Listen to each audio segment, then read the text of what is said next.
All right. I really loved you coming on, explaining Skookum Kids and how we can help. I cannot overstate how much, though I have two of my own, I am not a kid person. And you're talking about volunteering, and I'm just picturing me surrounded by 20 kids, and it is my personal hell. Now, is that what I should expect from volunteering? Or are there other ways I can get involved that do not involve a ton of kids surrounding me? Wonderful question. So there are lots of ways to participate in the care of kids, and many of them don't actually involve taking care of kids, believe it or not. One of the most important teams, volunteer teams at Skookum, is a group of people that call themselves, I would never dare have given them this name, but they call themselves the Skookum Elves.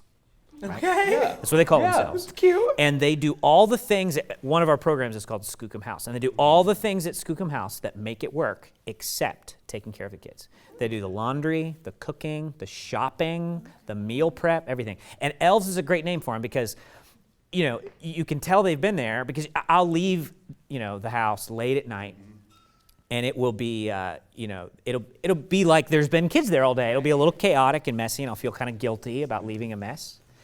And I'll think, oh, I'll get it in the morning, right? I'll leave and I'll come back. But the elves have been there while I was away.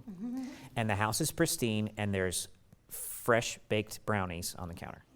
Oh my Lord. That's the Skookum Elves, Okay. right? And what we do would not be possible without teams of people like that. Right. Also, Bellingham's full of people who have particular skills, you know, unique skills. I happen to know this fella has some particular skills. You know, Skookum needs all the things that any organization needs. Probably one of the most powerful ways that people can participate is tell your friends. You might not be a kid person, but I bet you know kids people. So, you know, I'm still amazed by how many people in our community don't know about the needs in foster care and don't know about what we're trying to accomplish. So that is probably the quickest, easiest win. You know, stop the first person you see on the sidewalk and tell them to visit skookumkids.org. But there's lots of ways to be involved. So I don't want to take up the line, but I can toss you another one, which is, a little birdie told me that Skookum is opening a second location. Yeah. What are the new challenges presented by opening a second location, and what are the ways that the community in your first location can help support you in this new endeavor? Yeah, you know, we have long believed that we're on to a pretty unique approach here. We felt like, you know, the mix of programs that we have, that there are other communities that could benefit from it. And it was just it wasn't a question of whether or not we were going to, you know, export this approach to other places. It was a question of when, and it was a question of where. We actually have at one of our sites, we have a big mural that Kevin painted that show the 4 steps of Skookum Kids, and the 4th one is export to other communities that have similar needs.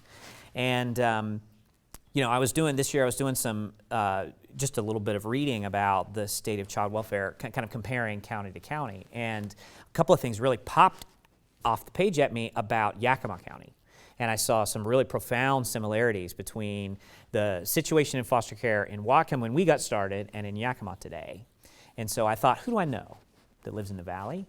And it turns out there were a couple of people. So I went over there and met with them and talked to them and, you know, described what we do and said, do you think that the Yakima Valley would benefit from this? And they nearly jumped out of their seats and said, yes, bring it here right now. And so what I've been doing is for about a week every month, I travel to Yakima, meet with, just like I do here, I meet with everyone that will meet with me and tell them about the needs in foster care and say, hey, do you want to help? And, you know, my favorite question is, what can people in Bellingham do to support that growth? And if you have friends in Yakima, I'd love to meet them. You know, and that's probably the most important thing because, you know, we need a base, just like we have this really strong base of grassroots support in Bellingham, we need to grow the same thing there. Right. I told the group of people that you know, we called them the startup team, but they became our founding board.